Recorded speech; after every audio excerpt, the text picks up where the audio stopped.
I'm Fernando Suarez at the San Jose mine in Chile. Here's the latest update. The local paper headline says it all. Hoy es el día, today is the day. As we speak, rescue teams are continuing to test an empty capsule to make sure that it's safe enough for the miners when they make the journey up.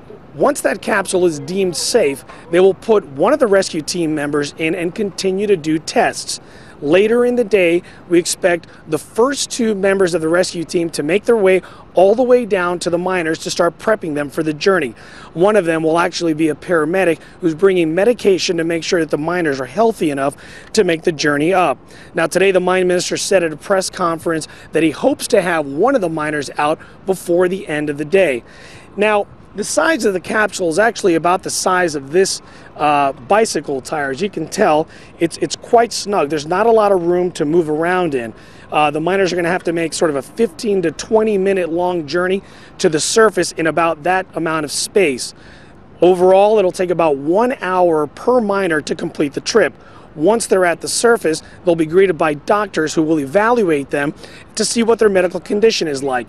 If they're stable enough, they'll be able to visit with family members of their choosing. Once they've had a time to visit with them, they'll be flown to a local hospital for further evaluation. Now, we've gotten a few questions on Facebook that we'd like to answer for you.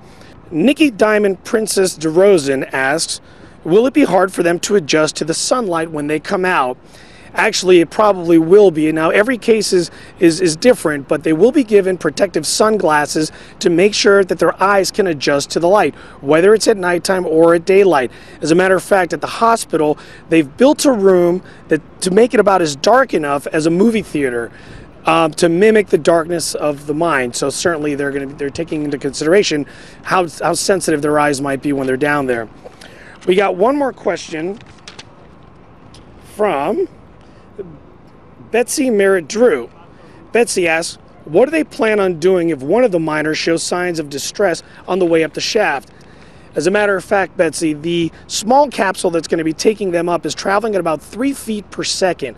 There's going to be a camera inside the capsule that'll be monitoring their facial expressions for potential panic attacks. Also, they'll be monitoring their vital signs, their heart rate.